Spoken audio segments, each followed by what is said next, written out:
First thing I'm going to take you to is the H1, most recent image from H1, and you can see this huge CME bursting off the sun here, and it's got a circular kind of a shape to it, similar to what we saw the other day.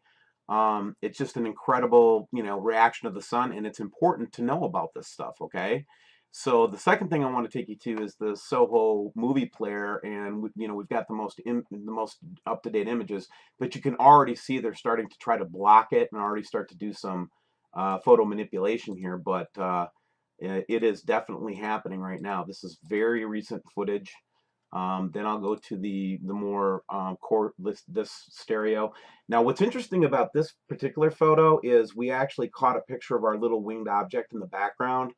But then watch what happens as the CME bursts forth from the sun. Check this out. So it's in a circular kind of configuration. It's huge, and look at the size and scope of that. And it's kind of relatively in our direction right now.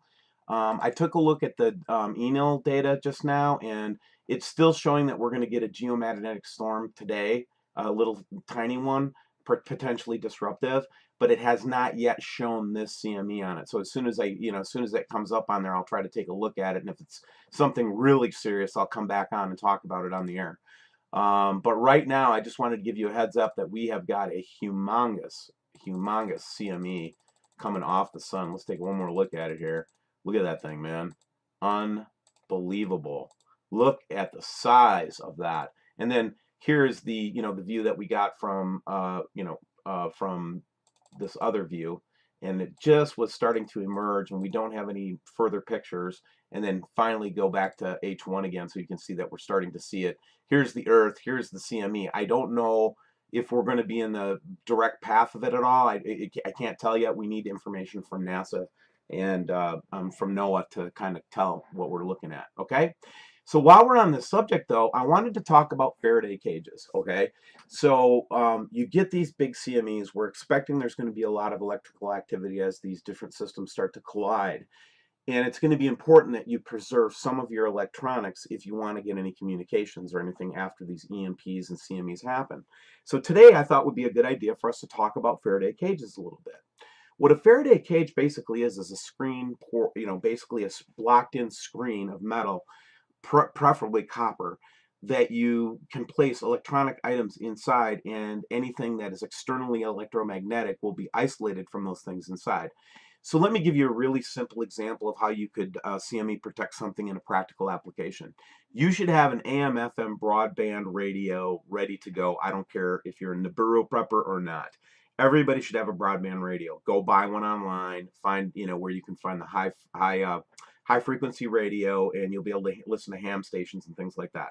So let's say you get one of those radios, right? Well, it is subject to EMP. So what you'll want to do for emergency packing, if you don't have the resources to make a full Faraday cage like it talks about in Wikipedia, tinfoil will work.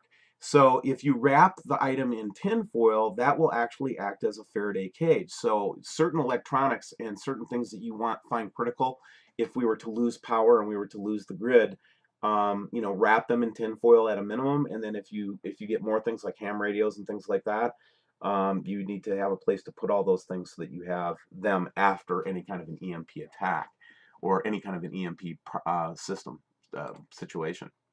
The video that I have here that I want to show you is William Mount. I watch him here and there. William he's got a lot of truth to him, and but this one was William just looking out and making a basic observation from his kitchen to say that the Earth is tilting. He noticed it today, and everybody's starting to notice it more now that we're talking about it more. So kind of an interesting little thing.